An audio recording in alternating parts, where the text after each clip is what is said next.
Abroad. Masarap pakinggan para sa iba. Sabi nila kapag nasa abroad ka, masaya at maginhawa. Pero ang totoo niyan, kaakibat nito ang lungkot at pangungulila. May mga panahong gugustuhin mo nalang sumuko, pero nangingibabaw ang tanong na, bakit ka nga ba nandito? Oo, may mga maswerteng nakakaangat sa buhay. Pero aminin nating hindi lahat pinapalad na magkaroon ng magandang buhay. Basta tandaan mo, lahat nagsisimula sa pinakababa bago ka makarating sa itaas. Kapalit ng bawat paghihirap ay ang buhay na pinapangarap. Walang imposible sa taong may tiyaga. Magugulat ka na lang na palitan na ang mga salitang pagod na ako ng buti na lang hindi ako sumuko.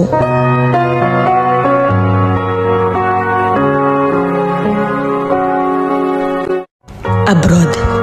Masarap pakinggan para sa iba. Sabi nila kapag nasa abroad ka, masaya at maginhawa.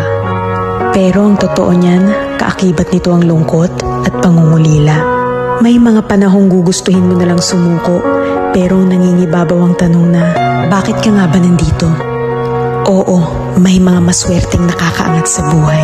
Pero aminin nating hindi lahat pinapalad na magkaroon ng magandang buhay. Basta tandaan mo, lahat nagsisimula sa pinakababa bago ka makarating sa itaas. Kapalit ng bawat paghihirap ay ang buhay na pinapangarap. Walang imposible sa taong may tiyaga. Magugulat ka na lang na palitan na ang mga salitang pagod na ako ng buti na lang hindi ako sumuko.